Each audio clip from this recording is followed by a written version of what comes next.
Welcome to the Rebellious Noise Pro Wrestling channel. On this channel, we bring you some great content from inside and outside of the squared circle. We will go through and offer some in-depth analysis of the biggest events of the year, as well as bringing you exclusive interviews with some of the industry's biggest names.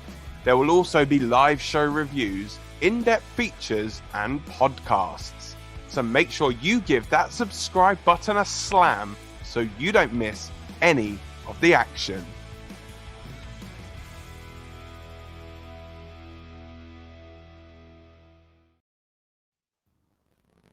Hey, what's up everyone? It's Dan from the Rebellious Noise Pro Wrestling channel. I am joined by Scott, Rob, and Rob, and we are here to talk all things Money in the Bank 2021. We now know who the Mr. and Miss Money in the Bank are. We crowned 2 new champions.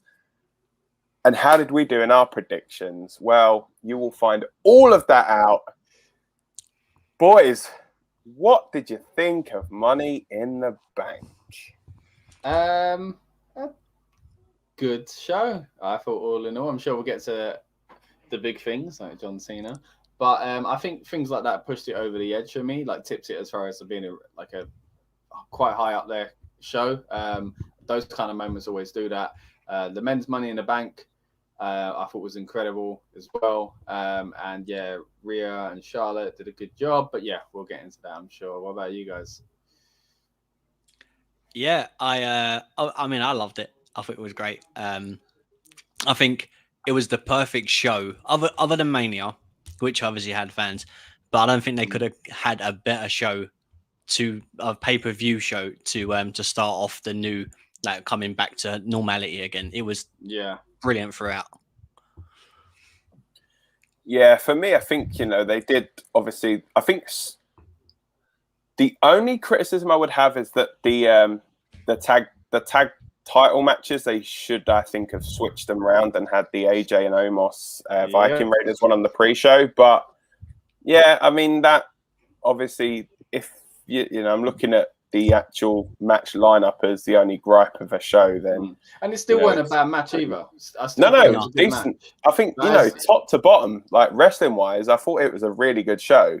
But I think that was obviously the only criticism, really. I mean, we'll get to some of the booking decisions as well in a minute. I guess only one place really that we can start with that though, and that is during the Scott cooking section of the show, i.e. the kickoff show. Obviously, the Mysterios defending the tag team championships against the Usos.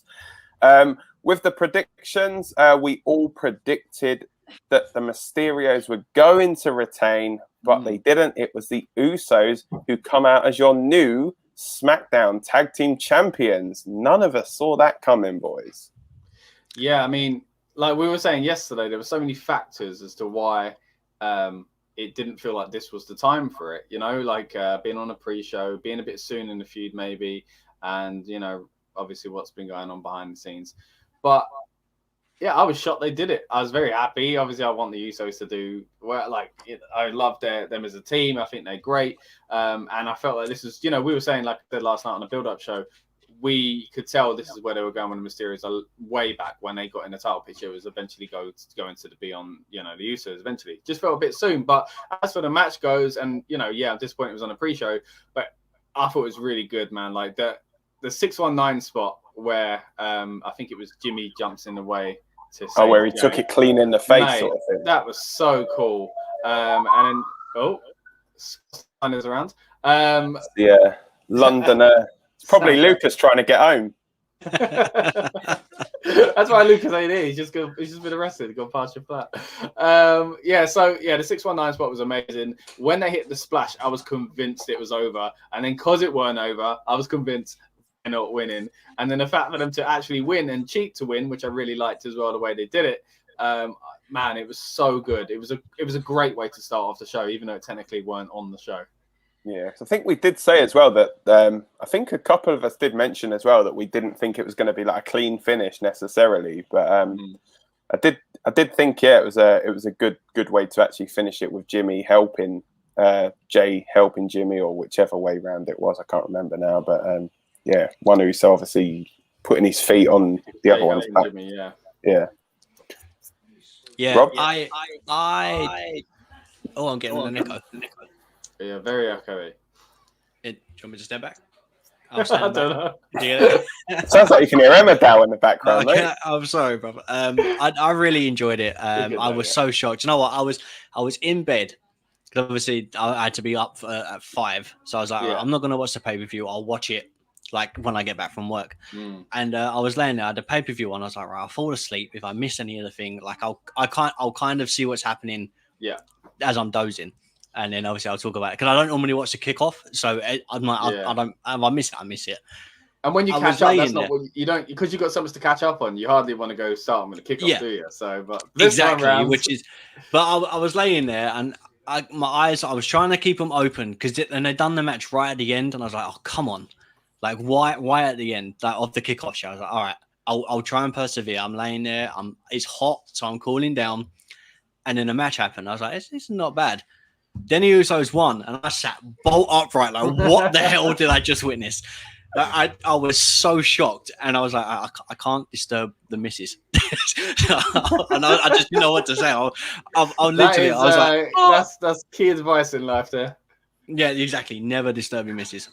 Happy wife, happy life, isn't it? Exactly that, man.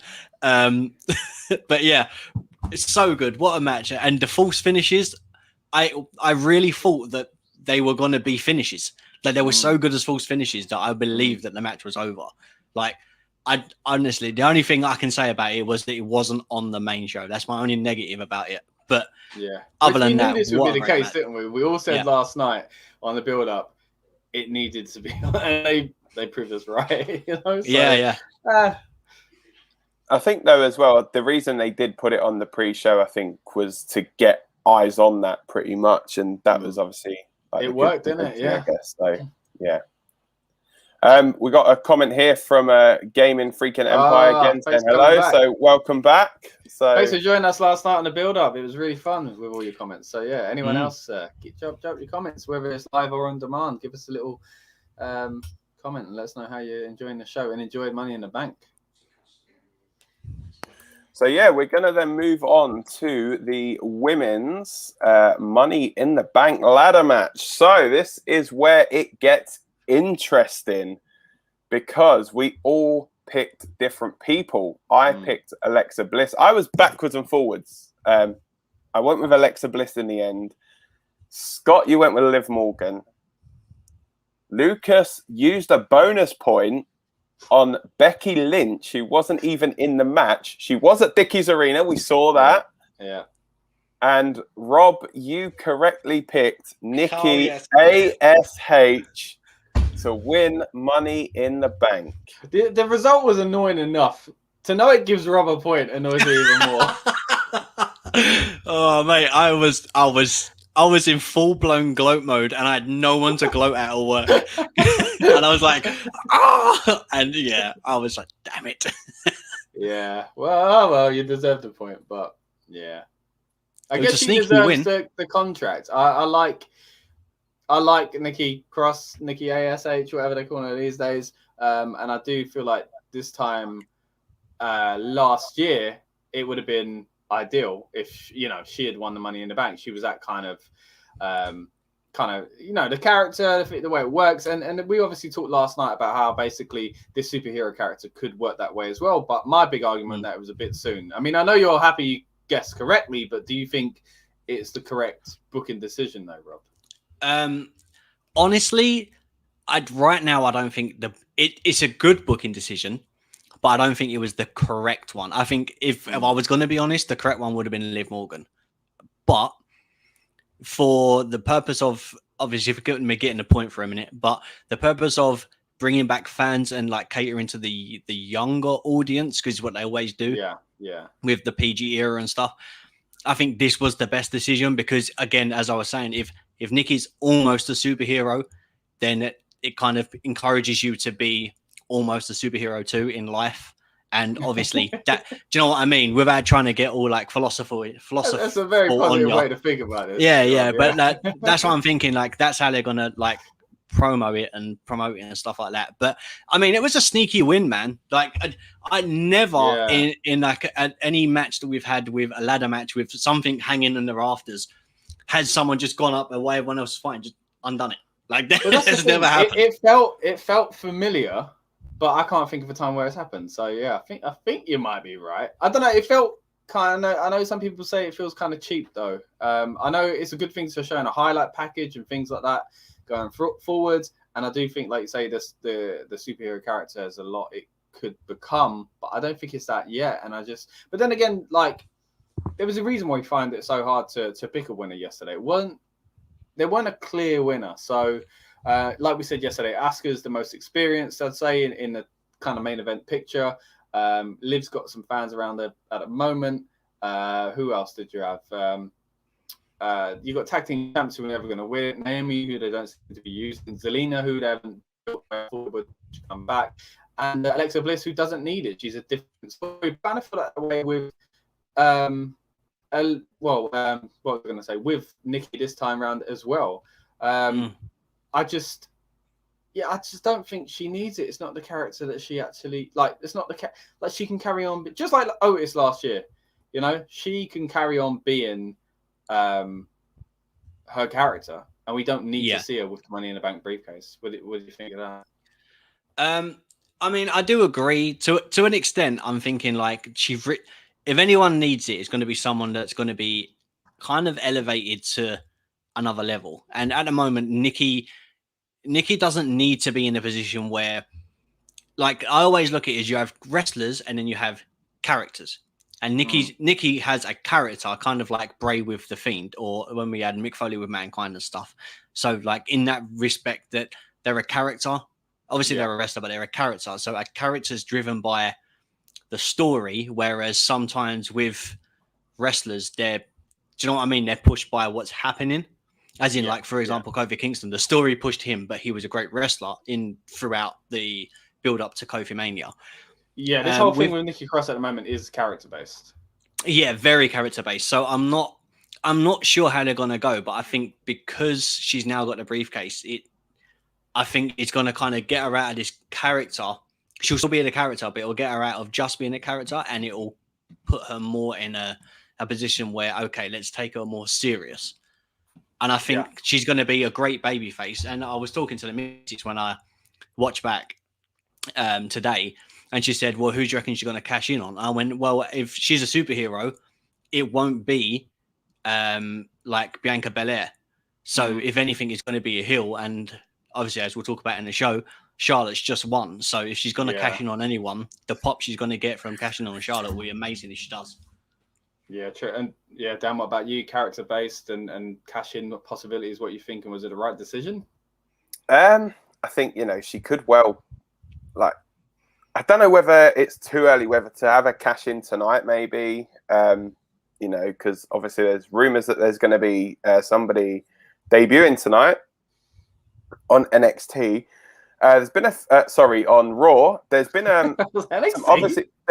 some speculation as to who it could be. People have tried to work out who it is. Now, the only information that we got was that this person was someone huge, someone new, huge, and a fellow Texan. So people are speculating it could be possibly Raquel Gonzalez, which obviously is not on the main roster, so it could be that's the debut. So it could be that Raquel comes in as the baby face, attacks Charlotte Flair, Nikki comes in, cashes in. That could be a way. Or even not. It's either that Raquel, but the cash in. I don't want that to happen. It's either that or Nikki Ash is going to be the first woman to not successfully cash in the Money in the Bank. I hope so. And again, that's not based on her as a talent or as a person. I really enjoyed a lot of what she's done. And this has a lot of space as well, a lot of scope. But, things could align differently in 6 months' time where she still has the briefcase. And it makes perfect sense for her to cash in and actually win it. This character's been built in a certain way. But that's what I'm massively opposed to at the moment, is for her to day one cash it in a storyline. I think that wouldn't make sense. It's like it would literally feel just like Otis, even though Otis didn't cash in and win it. But the way they just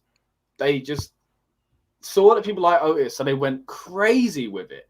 You know, they didn't just push him; they pushed him into Money in the Bank, which he would never have been involved with. But you know, otherwise, it's like, why can't we have a Money in the Bank exciting storyline and Otis and Nikki, or you know, later on it might be, because sometimes like Seth Rollins, you want him in the title picture. Sometimes he doesn't fit in the title picture. So again, it's not about the character or anything like that. It's just about, a lot of it is about timing. And for me, for the performer, I'm happy for her. For the little moment it created, I'm happy. But going forward, I'm very skeptical. I mean, I think though the fact that she, well, I'll use it in quotations, holds a victory over Rhea Ripley and Charlotte Flair. Like obviously they were in beat the clock challenges. So there is kind of that little bit of history there. I think she pinned Rhea in a tag match as well, if I'm right in thinking that. I mean, fair. If only there was one of us. If only there was one of us on here that covers Raw. But we asking us for, mate. I only know because I listen to what you say happens. Yeah. But yeah, so obviously she holds victories over the two of them. So I guess that's how they could play on it. But you know what? The one thing I did really like as well was how like they did the finish as like a unique thing as well. It's like, okay, you lot are just going to fight. I'm just going to go and grab the briefcase while you lot are all... Yeah, it makes sense. That, like the amount of times you'll see, say 3 ladders set up, 6 people are on the ladders. You'll have one ladder will fly off one way, one will fly off the other way, one will fly off, and it's like, then it's that one person ascending up the ladders.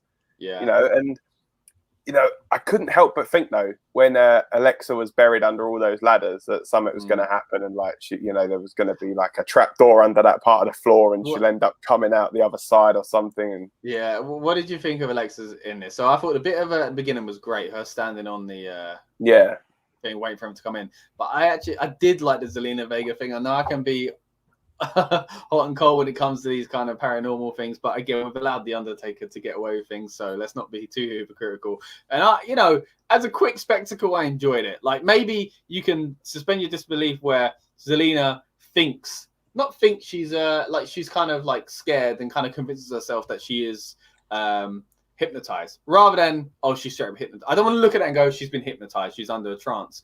I want to look at that and go, like, she's so scared she thinks it's real when it's just happening to be that way. But I enjoy what it was. I thought it was quite a funny little spot.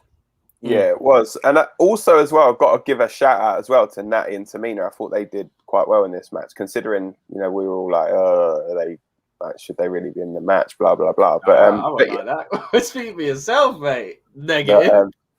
But, no, it's like, you know, I don't think any of us thought they were going to win or do, I guess. You know, as well as they did in it, kind of thing. But as I say, like going back to obviously the Alexa Bliss thing, I think, you know, the whole like the trance thing with Vega was pretty good. I mean, didn't seem it was that over with the crowd though. So that's the only concern with it, is that if the crowd are not into it, will they just literally scrap it off and be like, you know what, this ain't working? Like, because obviously, I guess with the Thunderdome, you can get away with a lot more because you can control the crowd noises, and you know you can kind of control the narrative of it a little bit more. Whereas with live fans, anyway, I guess as well but with the live fans, if they don't like something, they're gonna tell you. You know, they're not gonna just like sit on their hands and be quiet, kind of thing.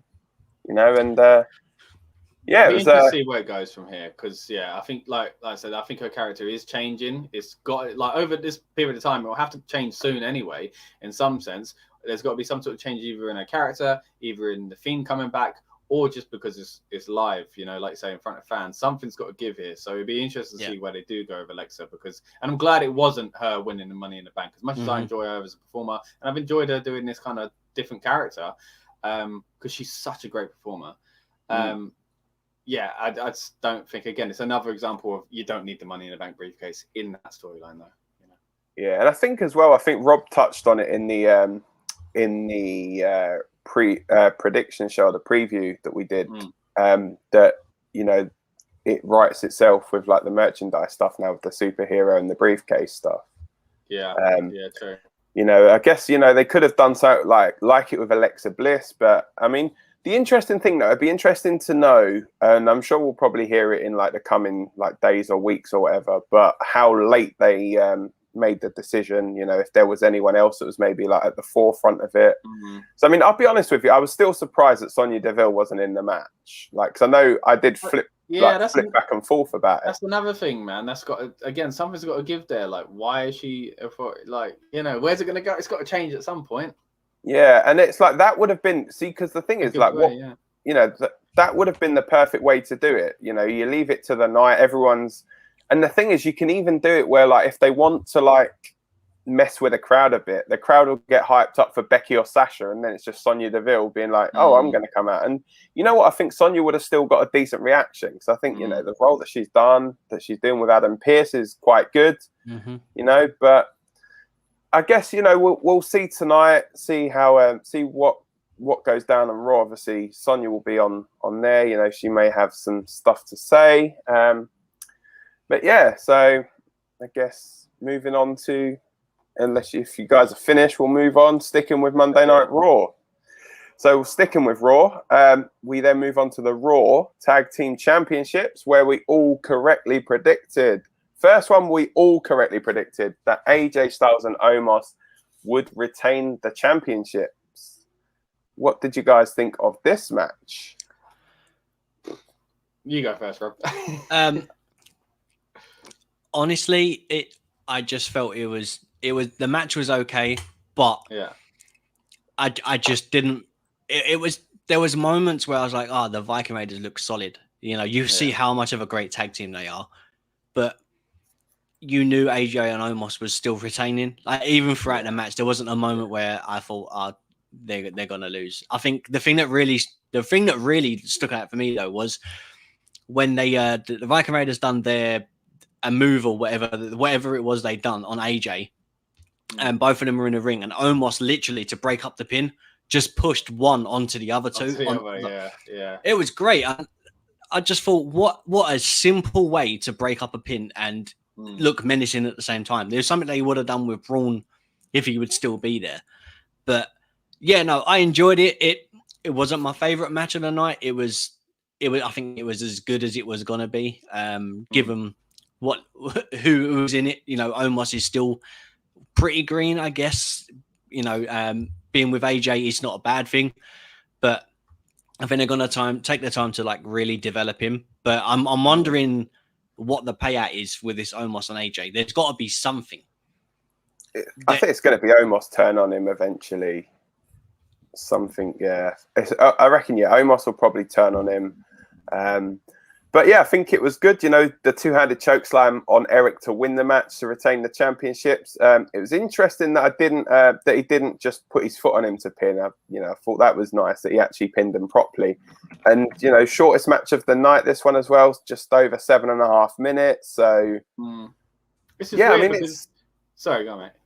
No, I was gonna say it's just it's just an all-round decent match. It's like AJ Styles obviously can probably get a good match out of like any of us lot as well. To be fair, like he could probably pretty decent in the ring though. So to be fair, he could wrestle a crash dummy and make a good match out of it. To be fair, and some of the stuff he was pulling out as well was just really, really good. And as I say, like there was nothing wrong with this one. So yeah, I think it's a match that won me over. Like I weren't excited about it yesterday, and then.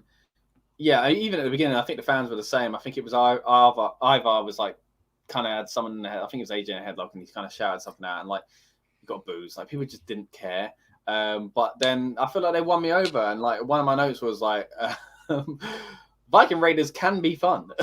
like they could, they could be quite fun. Like a few of their things they do, and I don't mean that silly gimmicky Street Profits backstage skit rubbish. I mean in the ring, like they're fun to watch. Some of their double team moves and things like that. Speaking of double team, I think it was a really good bit where Omos, I think, threw AJ into one of them, and he did a Hurricane Runner. So that was really cool as well. And again, like they won me over, and it did remind me, like these guys can have decent matches and. sometimes you don't need the biggest story. The match itself is quite entertaining. But you say 7 minutes, but ironically, there's still times in it where I was like, oh no, sorry, I made a mistake. That was 12. That one was 13 minutes. Oh, okay, that makes a lot more sense because it did feel like it was dragging at times. So, but yeah, again, it was a decent match. Like, I'm not going to say it was bad or anything. It was, and I was pleasantly surprised. But like you said, Dan, like we knew, and Rob, like it wasn't going anywhere else other than the titles going back with AJ and Omos. Yeah, I think, so we're moving on, guess, to the next one. So we're ironically sticking with Raw, and that is the Raw Women's Championship. Charlotte Flair, Rhea Ripley. No, it wasn't. Was it? No, it was WWE title next, wasn't it? Have I got this wrong? I've got this totally wrong. Let me check my notes. Yeah, next was, it was. Because wasn't it?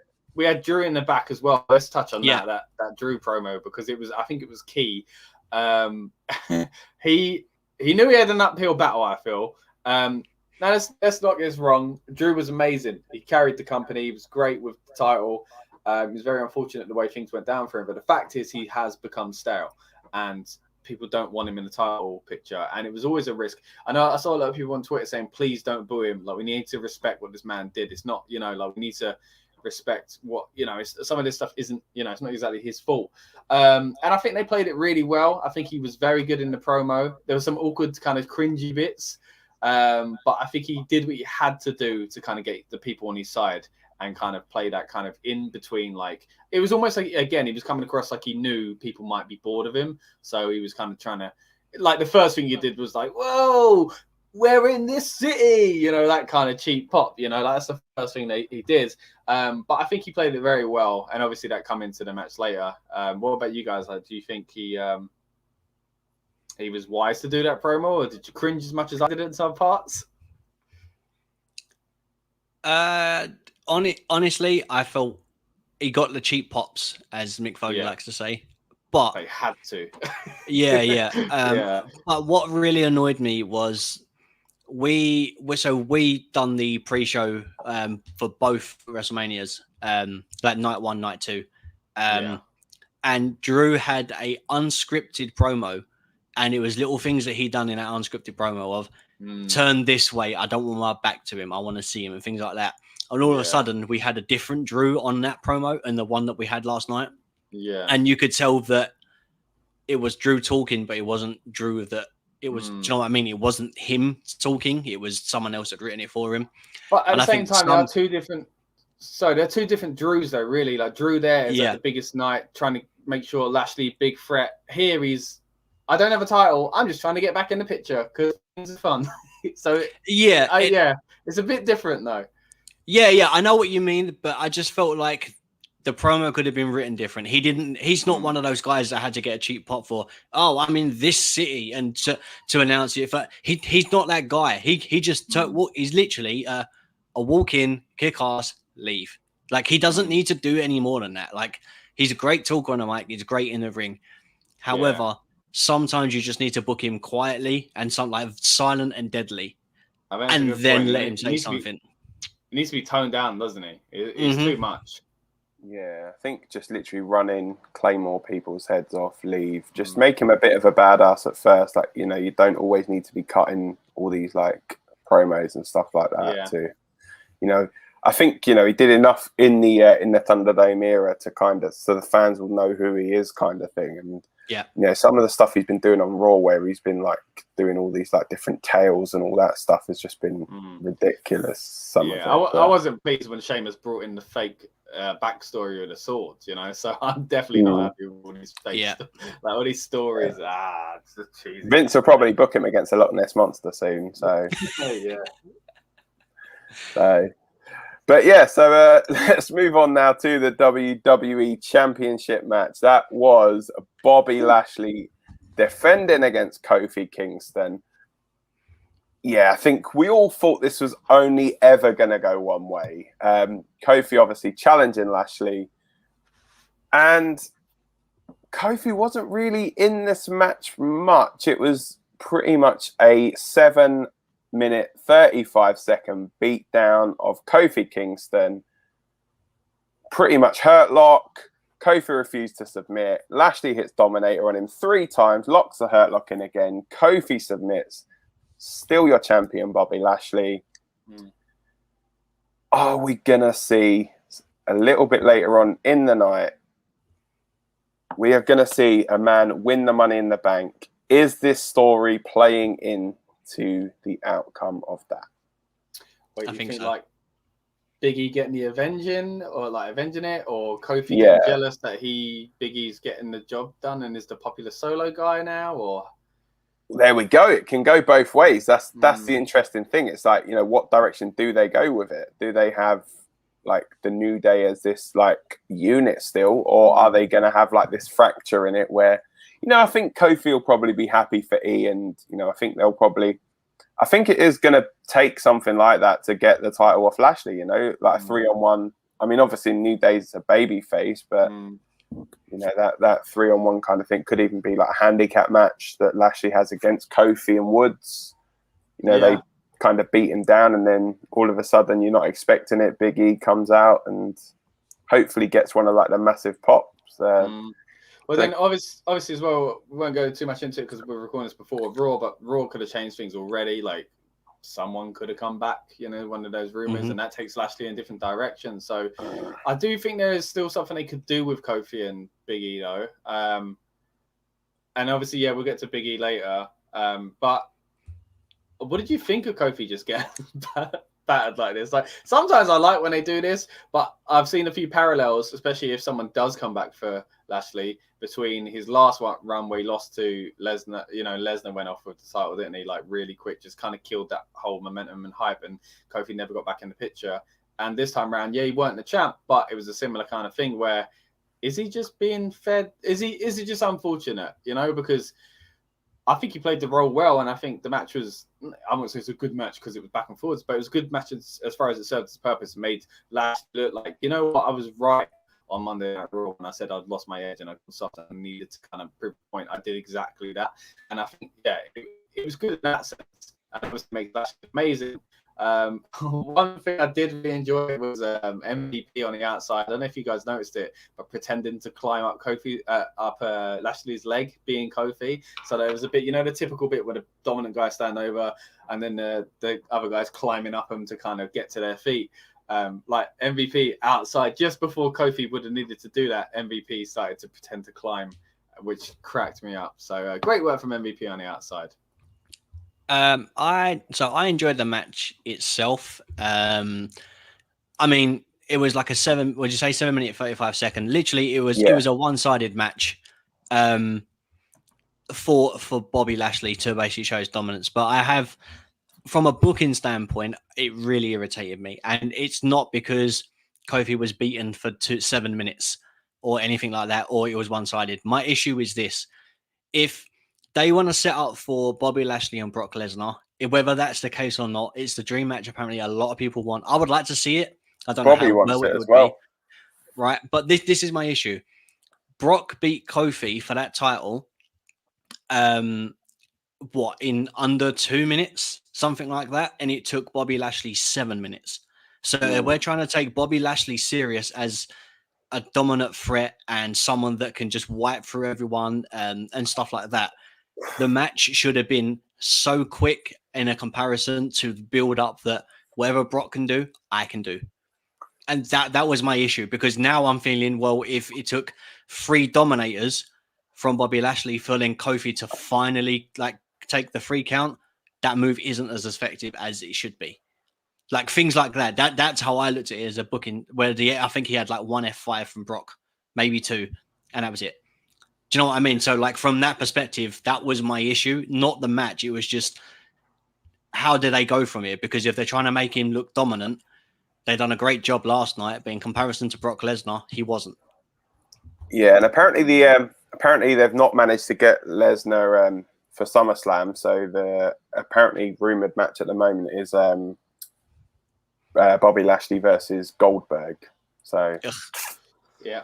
So if you're watching this in the future, I mean, that's apparently meant to be. So look forward to. I think if you know how you were describing how Brock beat Kofi with it, I think that's literally how if they do the Goldberg match, that's how it needs to go. Literally, just go in there, couple of dominators, 1, 2, 3, simple. Yeah.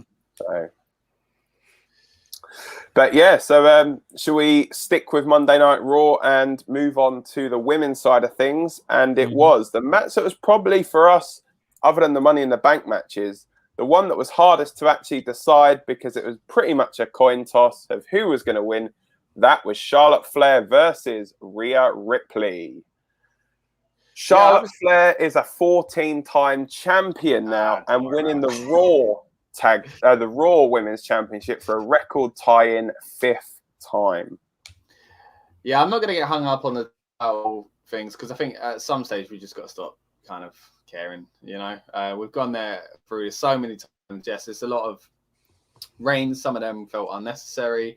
But, you know, again, that's not taken away from the fact that she's an amazing performer. She's great. She is great. She is one of the best of all time. We can't pretend she's not. So let's not get bogged down on the numbers and stuff like that because I feel like we do that all the time.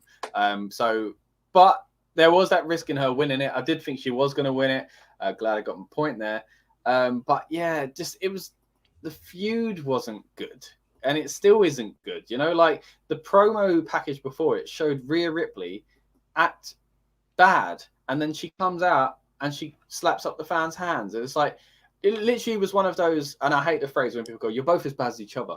That's what it felt like. Like I was watching a promo going, they're both as bad as each other. Like that's not the way you book wrestling, in my opinion. Like it just, yeah. And because of that, the fans weren't into it. And because of we didn't get Becky earlier. It was a risky game. I think Becky's little teases are funny. The Rumble one was quite funny, you know, but I don't know how much WWE are finding it funny because it created a headache for them at the beginning of this match with the "We Want Becky" chant because it's risky. It's like when Daniel Bryan didn't come out and Rey Mysterio did it Royal Rumble. Rey Mysterio weren't the problem. It was not having Daniel Bryan that was the problem, you know. And they ran into a big risk here with already a feud that was kind of awkwardly booked, and Charlotte who kind of has people against her at times, you know. So I felt like it was very risky. But talking about matches that kind of like changed opinions and stuff, the fact they turned a "We Want Becky" chant into a "This Is Awesome" chant just shows how good this match was.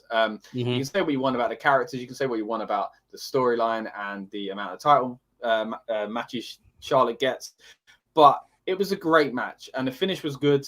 Yeah, like the riptide into the DDT was great.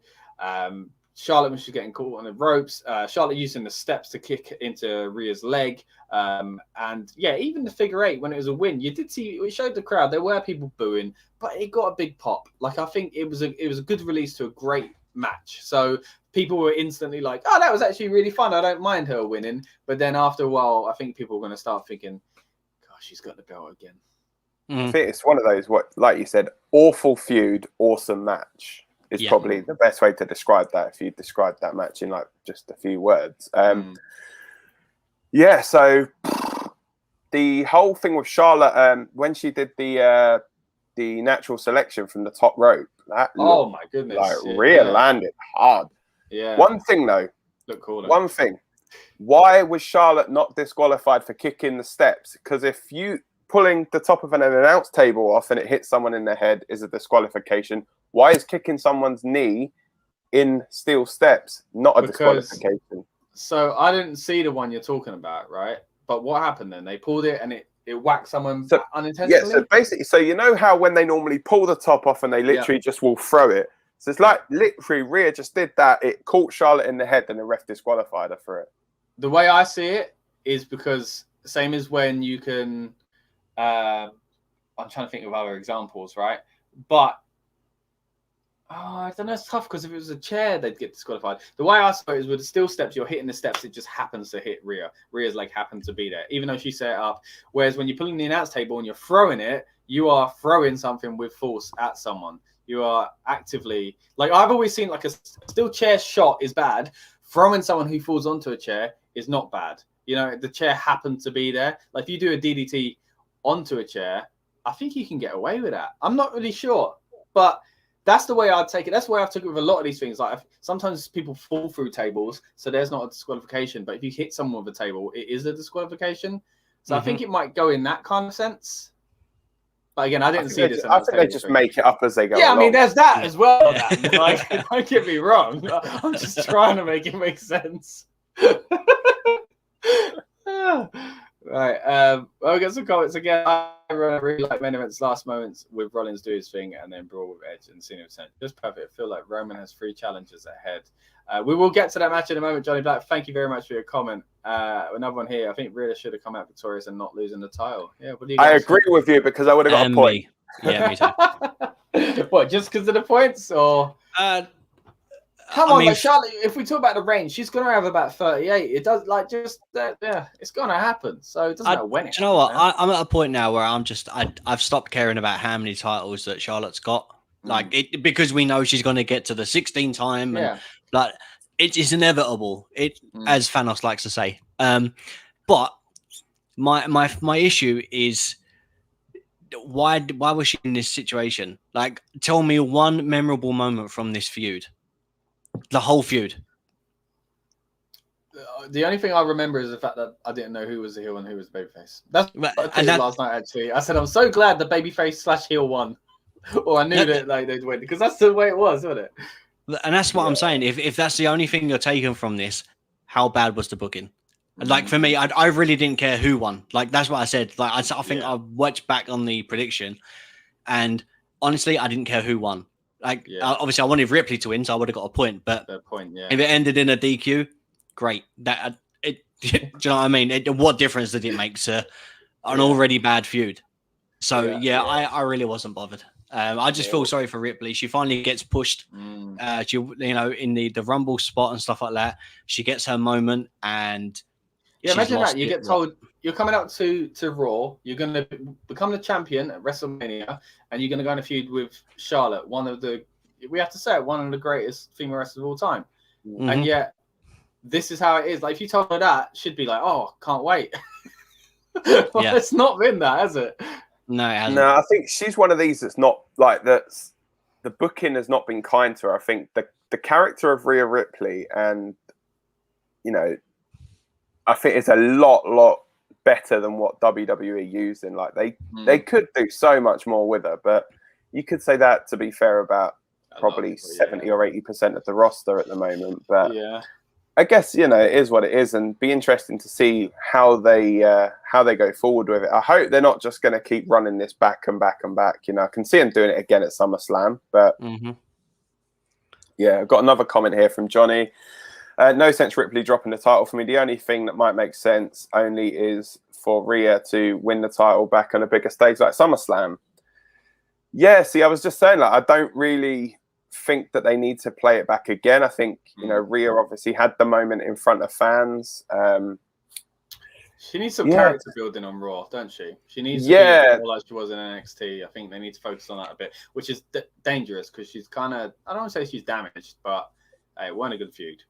I think they need to decide firstly whether she's a good guy or bad guy sort of thing, and then whichever direction you're going to go, commit to it, go with it. So I've come up with this thing, right, and it's called NXT syndrome. Now, not everyone gets it, but you'll understand. Everyone will understand it, but not every wrestler gets it, right? Some can go from NXT, go to Raw or SmackDown, and have a great, successful first start debut. Kevin Owens was one of them. Right, Seth Rollins, Roman, and Dean Ambrose, just to name a few. And then you've got other people that really didn't. Nakamura had a great start, and it went away. It took forever for him. He's now only just started getting relevant. Again, Shayna Baszler, another one. Rhea Ripley, and even when you go a little bit down the card in NXT as well, Tyler Breeze, Ty Dillinger, the Viking Raiders. So many names. They're so good in NXT, but I think sometimes we have to look at NXT as, yes, it's associated with WWE, but it's kind of its own thing. Yeah. As opposed to what Raw and SmackDown is. NXT is one thing, and then, do you know what I mean? It's just the way it is. NXT is one thing. It's great on its own. When you mix it with WWE, like with Raw and SmackDown, the superstars just aren't as good sometimes, but I think because they are supported more, and on Raw and SmackDown they're not. And I think a lot of people are suffering from NXT syndrome when they first come up. Yeah, Yeah, I think you're right. So, should we get on now to the men's Money in the Bank ladder match? Oh yeah. So, the men's Money in the Bank ladder match, we predicted in the women's one that we were going to have a surprise entrant, but there was no obviously surprise entrant in this one. But there is a surprise entrant in the stream where we are joined eventually by Lucas. He even confused him. See how confused he looks. Don't say that. I didn't do that, okay? So we are going to talk about the men's Money in the Bank match, which featured Drew McIntyre, Riddle, Ricochet, John Morrison, Big E, Kevin Owens, Seth Rollins, Shinsuke Nakamura. Me and Scott both picked Drew McIntyre to win. Lucas picked Lucas picked Seth Rollins to win. And Rob, how on earth have you managed to pick both Money in the Bank winners? You picked That's Big impressive. E It to really win is. Money in the Bank. Thank you. Oh, It'd be like, how on earth you did that? I have no clue. So I think this needs to be left to fans, but I mean, not many people pick the same, two back-to-back Money in the Bank winners on the same pay-per-view. So clearly, a point extra needs to be given someone. Oh, come on just now. Just Come saying. on. I'm just saying. I did think just now. I thought, you know what, that is very impressive. Maybe it is worth a bonus point, but we'll have to discuss it for next year. And then I thought, no, it hurts enough that he got two. Like, no, you got 2 points from it. What are you talking about? You don't need another. Oh yeah. The bonus point is the Usos are tag champs. There you go. Yeah, but that's the bonus point. That hurt because they had to beat the Mysterios, and how can you pick between them? True. Before, but I mean, I'm so glad Big E got it. Like, regardless of the point or not, we thought he was getting his push. Then it kind of fizzled out. Then he was kind of lost in the shuffle, and he was doing his thing against Apollo. That fizzled out, and I was just thinking, he just needs a moment, that one moment for him to prove that he can be a main eventer, and him winning that briefcase. And I'm looking forward to it, man. I'm hoping he pulls it out, opens it up, and pulls out pancakes and Christ knows, burritos. And now there's fans back. Oh, it's going to be crazy. So I'm looking forward to it. So yeah, I'm really happy you won. Yeah, I mean, looking back on it, like you say, a few months ago, we were trying to figure out, is this the push? Looked like it went a bit slow, or maybe they're not as hot on him as we thought around like Survivor Series. We were like, can he win the Rumble? Nah, he's not winning the Rumble. It kept changing, and it felt the same way here. But when he did it, it just made sense. We always talk about that guy breaking through to the next level, and that's exactly what this is. So once he won it, once he unclipped it, or once he even held it, and he was about to unclip it, I was like, yeah, this is okay. Like it makes sense. This is what I want now. So. But yeah, what a great match though. I really enjoyed this. Yeah, I mean, the women's one, obviously we touched on it earlier. It was good, but this one was a lot better. Yeah, I think it was for me. This one had some really cool spots in it as well.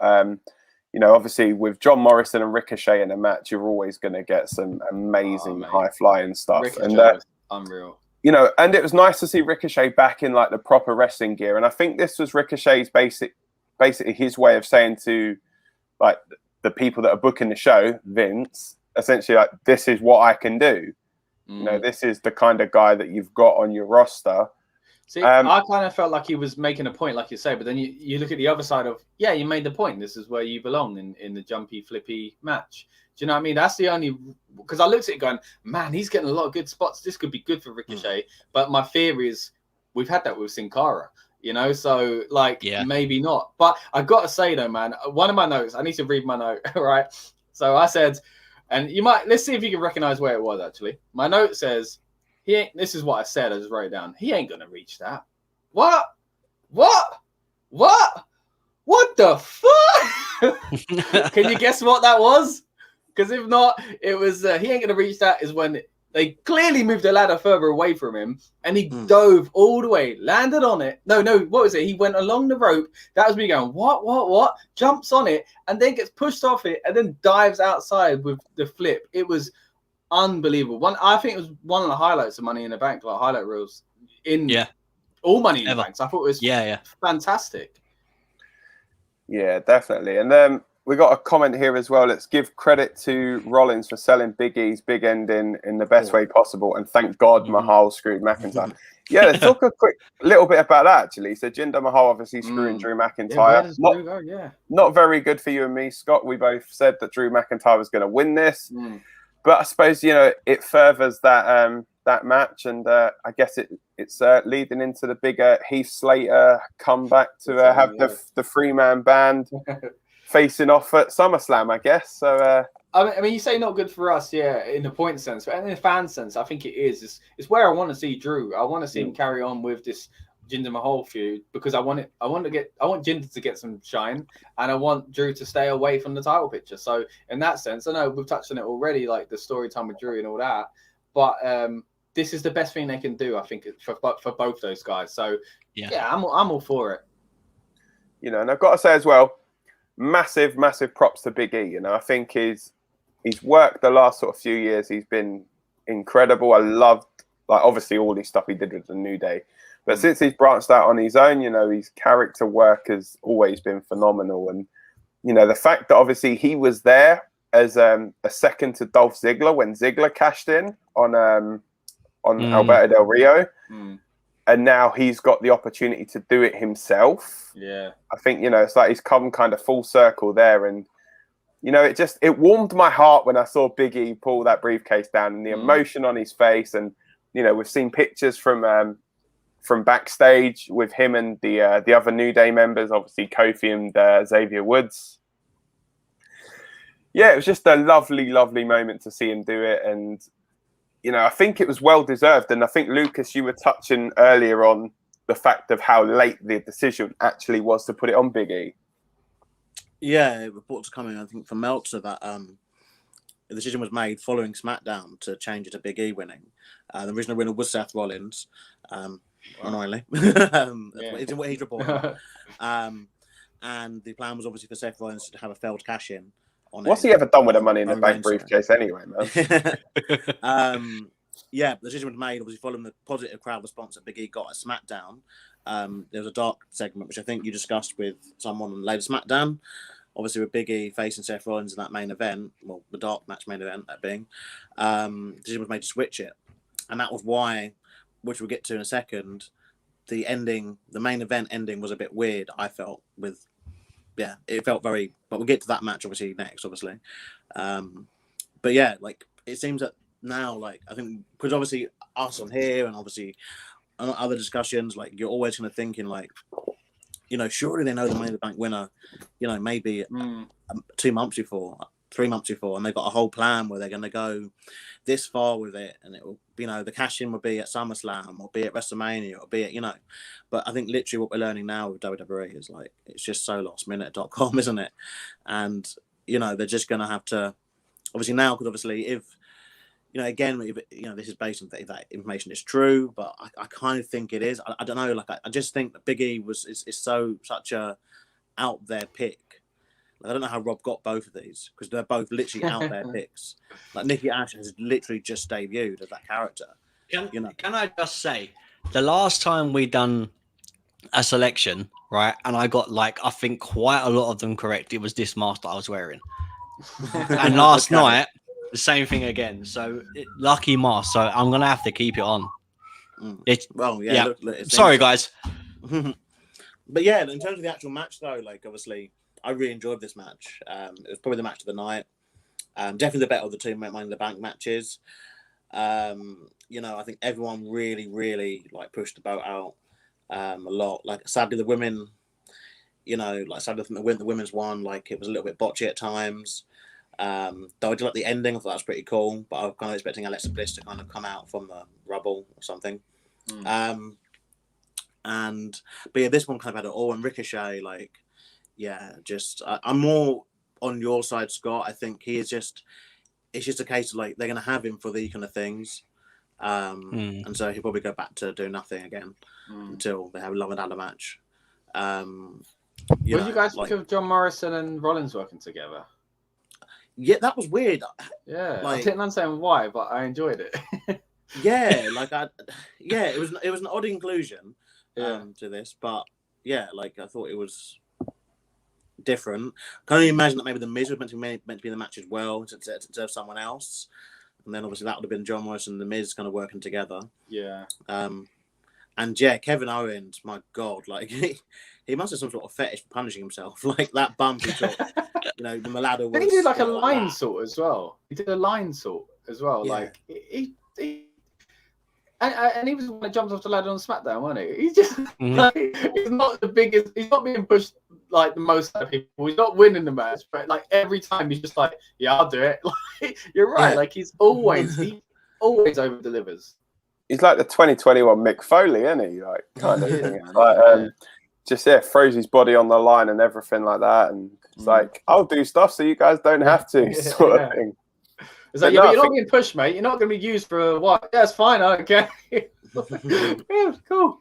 I mean, the thing is, and the thing you got to think as well is it was really good as well. A nice match in front of the fans, and it kind of interested that they had this and then the Universal title match straight after it. Because I thought they may have had, say, like a filler match kind of thing in between the two, but yeah, I think. Overall, it was a really, really good match, actually. Did really enjoy it. So, and I think in the end, the right person won. Yeah, it's just interesting to obviously see where they go now with Big E from here. So, yeah. Let's move on to the main event now. So, the main event was Roman Reigns taking on Edge in what was a 33.5-minute match. And yeah, these two beat each other up.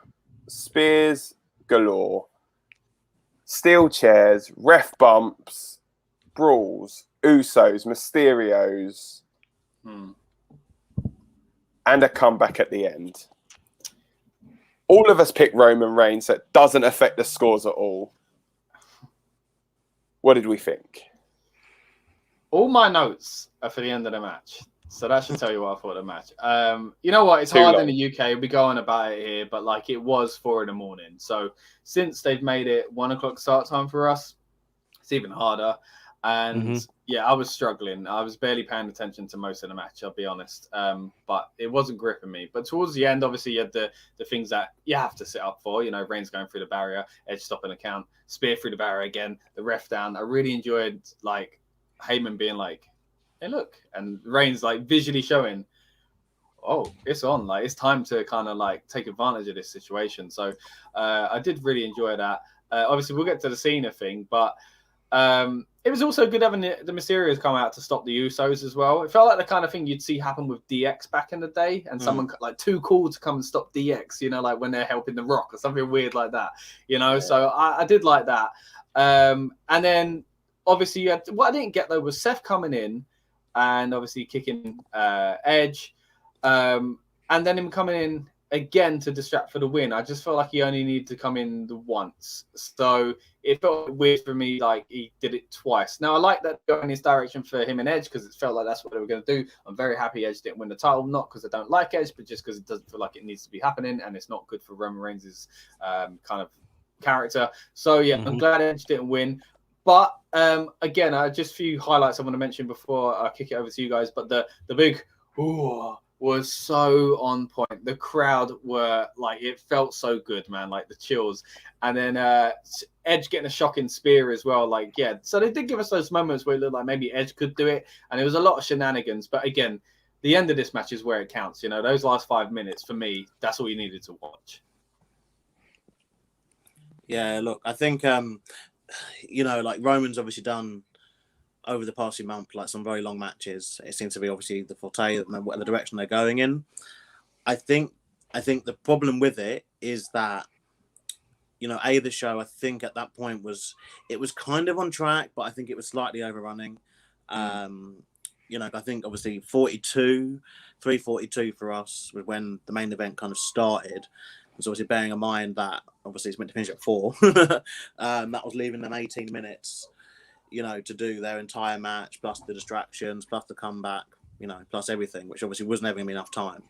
I think it's just like they have this obsession with Edge matches, with having this bit where they're showing him as like this vulnerable kind of guy. Obviously, had his injuries, you know, had to come back, blah blah. So it's that whole. The same thing with like the Randy Orton matches where there's just this long unnecessary bit at the start of like, oh, like, you know, is it still the same Edge from like 10 years ago? Well, of course it's not. That's how things work. Do you know what I mean? Like, you know, and I think when it comes to like someone like Edge, like, you need to just shorten that time, because the thing is, from when he did the there was really good count of the Superman punch into the backslide, and then they were both down from like a double big boot. Like, that was perfect. And to be fair, I would have just started the match with that. Like, just started the match literally with Edge, with Roman Reigns literally cockily trying to Superman punch him, then get the backslide to almost think that, oh my god, 1-2, he lose title right now. Then it's like you know, trade off with strikes and stuff. But I think starting it as slow as they did, you know, and it's cruel because, like, really in hindsight, like, maybe we should watch the matches on the next day, perhaps when we're actually awake a bit more. But it's really cruel to us in the United Kingdom to kind of like give us those slow matches on last, because it really obviously hinders our opinion of it. But once we get to the second half and we get into the shenanigan half, basically, I enjoyed most of that, though I did feel it was very overbooked, and it was more noticeable that for me that it overbooked, because the rest of the show was quite underbooked, or quite at least just kind of normal booked. You know what I mean? You had, you know, clean finishes, you had, you know, obviously, you had matches with spots in, but you didn't have like stuff like ref bumps and distractions and comebacks and all this kind of stuff happen. And obviously, going off, you know, that rumor is true about them changing the stuff with Seth. I think that's why he came out twice. They obviously, whatever they had originally in that match, they changed it and then added Seth. And yeah, for me, it didn't really fully work. I do like that they didn't obviously make Edge pass out, because obviously with him being at SummerSlam, I think that would have been the wrong call for him to obviously do the whole guillotine, like pass out kind of thing. I think it would have really weakened him for that, hopefully that upcoming match, obviously with Seth Rollins. I guess we'll talk about the post match separately, I guess, as there's a bit more to digest separately. So I'll pass it over to Rob and Dan. But look, overall the match, like, you know, like, it wasn't my favorite of the night, but it did have like some very good stuff in that second half. I just wish the first half didn't contain, the pace. It was just really weird. Like, you know, it could even like 5 minutes in, I think they were treating Edge like as if he's gonna, like, you know, like have to retire again. And it's just like, why are you still doing this? You know, he won the Royal Rumble. Why is he working 33-minute matches? You know, he never did before. This is the thing. Like, again, you know, I know Dan, for instance, you're a big fan of Edge, and other people watching are big fans of Edge, but he was in the nicest possible way to Edge. Like, he was never really known for being that, like, you know, 30-40 minute match guy. Like, that was the guy, that was the guys like The Undertaker, like Shawn Michaels, like Triple H, you know, who could work that style, you know, more effectively. Like, Edge was a guy who, you know, usually on like a B show, pay-per-view or something, like, you would give him the main event. Like, he was never like the guy, like, to go out and do that stuff. And that's why the most of the title reigns came from cash-ins and came from, you know, him being, you know, boyfriend, girlfriend with Vicky Guerrero and stuff. Like, he never really had that, you know, apart from his match against The Undertaker at WrestleMania 24, there's not many Edge matches you can go, oh, those are like the proper, like, you know, big matches, where, you know, it's like 30 minutes, 40 minutes, you know, low shenanigans, other stuff. It was just literally, no, he was all right doing like 15, 20 minute matches. So he was right doing that 10 years ago when he was 10 years younger. Why is he now not able to do that? Because every match of Edge's has been like, since he's come back, he literally, the thing is, annoyingly, because they're made into the Rumble from start to finish, he's literally not wrestled any match that's shorter than about 40 minutes, it seems, since he's returned. Because he had the match. That Randy Orton one at Mania. Last Man Standing and the greatest wrestling match ever. Oh my god. And he was the WrestleMania main event, which again was about half an hour, and now this one over half an hour, and the Rumble match. They're all huge for someone that's come back after 10 years off. Like, it's mad. Probably getting their money's worth out of him. Yeah, true. And he's missed a lot of time in the ring. He's trying to soak it all up. Yeah. Don't blame him. What do you think, Rob? I'll try and be short and sweet. You've kind of said everything anyway. Man, so I watched it with fresh, awake eyes. I'd say awake. Obviously, I was awake at 5 in the morning, but I watched it with fresh, awake more than you guys anyway. And I still felt the same in that first half of the match. It was slow. It was a bit boring. Like there wasn't much happening that really gripped me. The last 10 minutes, you know, like when all the shenanigans happened, that was when I was like, oh, this is interesting. So, I mean, honestly, if they'd have just done what booked it, how Lucas said with the reverse Superman punch, you know, and then into the 10-minute shenanigan, and it was like a 40-minute match, I would have taken that. Like, I wouldn't have complained. You know, Roman doesn't need to have a long match to be, like, look solid. I mean, look what happened with Kevin Owens. They've done a long match, and then they botched the ending. So, sometimes because they can have a long match, you don't need to have a long match. Because it's possible, it doesn't need to be, and it's not necessary.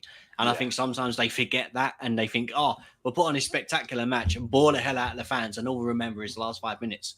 Like, honestly, the most I remember out of this match was John Cena returning at the end. What does that say about the match? Like, I'm sorry, but that outweighed the importance of this match for everything else. And but yeah, that's my opinion anyway.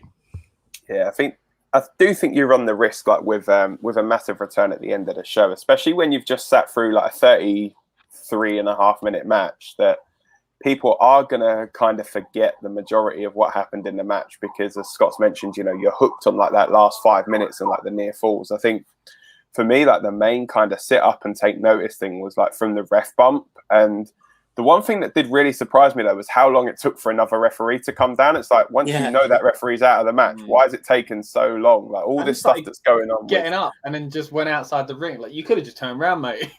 Yeah. And this, but yeah, I think, you know, overall, you know, it was what it needed to be. It was a main event of a show. It was the main event, I guess, of this show. And, you know, everyone, I guess, went home relatively happy, you'd say. And obviously we now. No, I think the fans still went home happy. I think like you know, like I don't think the match ended that much. It wasn't boring chance. I think. No. No. I mean, again, it wasn't like, I think if the show had ended after the men's Money in the Bank ladder match, that would have been a fantastic way to send the fans home completely 100% happy. You know, but I think this match particular, not the best, but the ending, wow. Yeah, I think that the ending of the match as well, I think, you know, it did kind of work quite well in a sense of obviously, you know, Seth coming in. So it does obviously build now to Seth versus Edge at SummerSlam. And touching on that, and Johnny says he thinks Rollins can help Edge deliver a great match more than Roman, because you know Roman's a powerhouse. Edge is older, and obviously they are slow. With a fast performer like Rollins, he can do magic. Yeah, let's not forget feud as well, I think. You know, and let's not forget as well, you know, he missed so long, so much time out of the ring, Edge, and he's come back and he does look like he's not really missed a beat as well. You know, he got himself in fantastic shape, but just please, WWE, please stop putting him in 30+ minute matches. I just want to see, like, you know, that's for most people, to be fair. I think it's hard. When you've got your 10 minutes off this, it'd be a good match. When you've got your WWE title match at 7.5 minutes, you know, why could Edge, you know, give Edge just like a 10-15 minute match? It's like, I know obviously there's the attraction of people have not seen him for a while, but it doesn't have to be like sub 30 minutes. We don't want to see him for 30 minutes. I think that's the issue. Take 10 minutes off that match. I think it doesn't change much of the match. And if it wasn't for the bits at the end, then obviously we're going to get to that now with Cena. That I think is what made fans go home happy, because you remember the last 5 minutes of the match and you remember John Cena.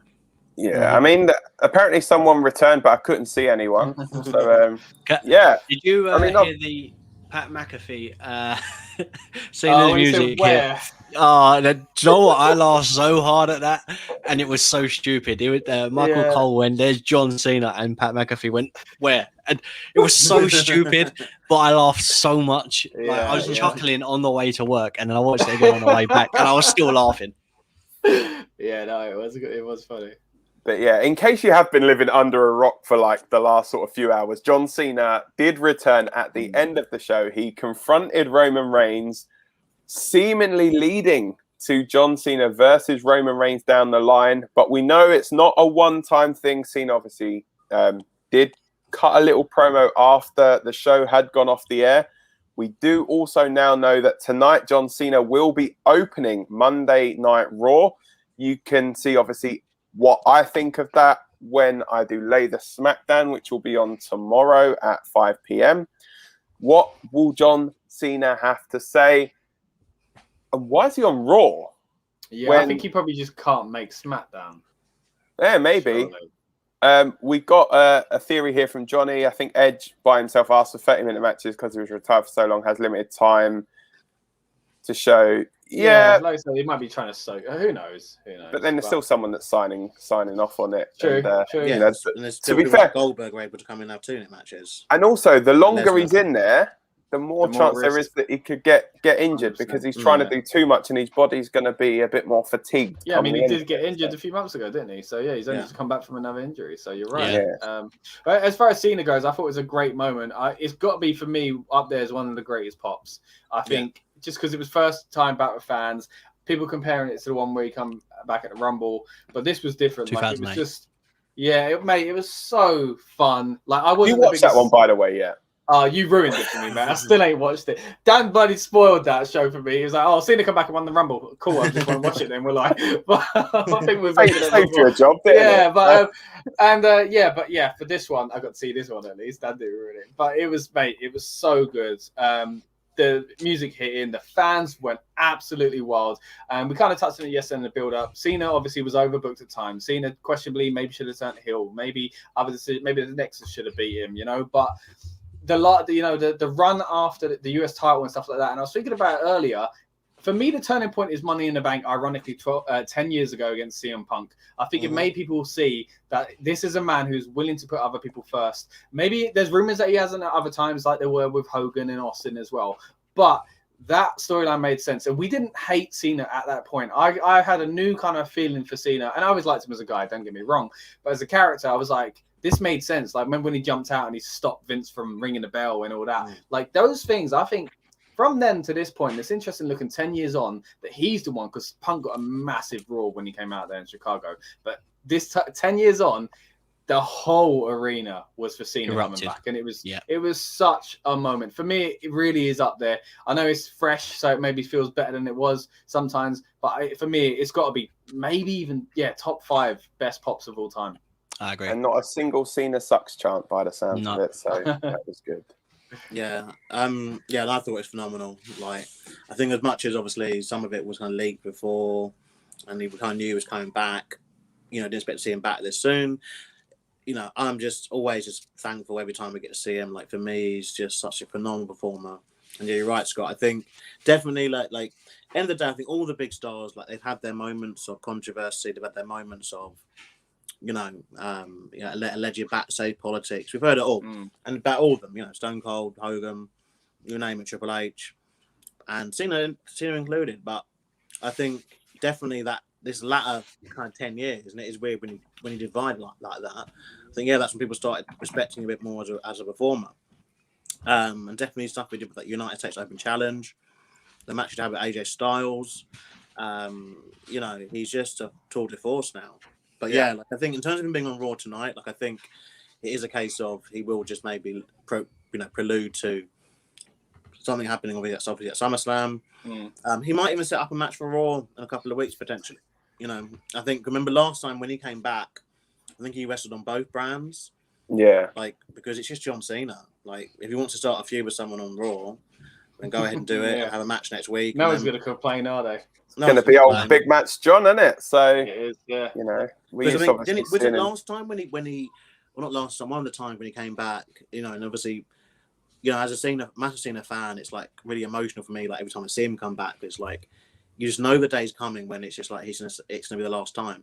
It's creeping closer and closer and closer each time. But I think there was one time when he came back when he was in like a fatal 4-way or something like that for like a number one contendership, and the one that Finn Balor won. I think Finn Balor wanted to face Brock at the Rumble or something, but he came back for like a month, like December to January, and he worked like with different people. I think it could happen when he did like the mixed match with him and Becky Lynch, I think, against was it Andrade and Vega. Anyway, I digress. But yeah, I'm just so happy to see him back, and whatever he's doing, I'm down for. Cool. So, Rob, have you got anything else you want to add, or? No, I really liked it. I agree with like you guys. It was a fantastic pop. I'll tell you what as well. I was just really surprised that he come back. Like I just didn't expect it. Like when Roman said acknowledge me, I was thinking, is it going to be Brock, or is someone going to come out, or just something? Someone's going to do something, or he was just going to say acknowledge me and walk out. Like I didn't expect it. You know? And on the subject of acknowledging people, we have to obviously acknowledge the predictions table. And Rob, you currently are sitting at the top of the predictions table. I guess partly due to the fact that you correctly predicted both Money in the Bank winners correctly. Lucas obviously would have been on 12 points, but losing a point because you incorrectly said Becky Lynch was going to win the Money in the Bank. Because she put out that tweet about half an hour after we finished, and she's doing it. Yeah, she's been doing it for ages, hadn't she? Like putting up those mocking kind of tweets. She did it at WrestleMania. She did it at Backlash, I think. She needs to just stop. Yeah, they need to just stop. Yeah, it's frustrating because, like, you know, when she does come back, it'll be good, but it's a case of like we haven't really seen her name outside of the rumors. Do you know what I mean? Like ever. So it's a case of when you do it, it's to have less effect. Like, I think John Cena, obviously, fair enough. Like he's always going to be a big name and stuff, but obviously only recently has his name like popped back up again. I think for the first time, probably since WrestleMania, I reckon. You know, and people thought, okay, who's going to fetch WrestleMania? The minute it came apparent, it wasn't be part of the show. It's like, oh, okay, we move on now. But we will find out. I say we will find out exactly what he's doing on Raw, though, and what is going to lead to it. As I said, I will be discussing that tomorrow on Lay the SmackDown. But yeah, I guess that pretty much is everything for this episode. Thank you guys for joining us. Lucas obviously only joined us for a little bit, but you know, thanks for joining us anyway. Thanks, Scott and Rob. Obviously, as we've said, Rob is currently top of the table. We will be back next time for SummerSlam prediction. What a party. I'm excited. The biggest party of the summer. We're going to have the second biggest. I think the build-up show we should call the second biggest party of the summer. The second biggest party of the summer. We do our build-up show. The build-ups are always fun, so we're going to make a party out of it. Saturday night next time as well, actually. I know, how weird's that? Yeah. Hey, we should... Well, let's dress up. Let's do something fun, like the pirate. Get the pina coladas in. Yeah, mate. Oh, I can't wait.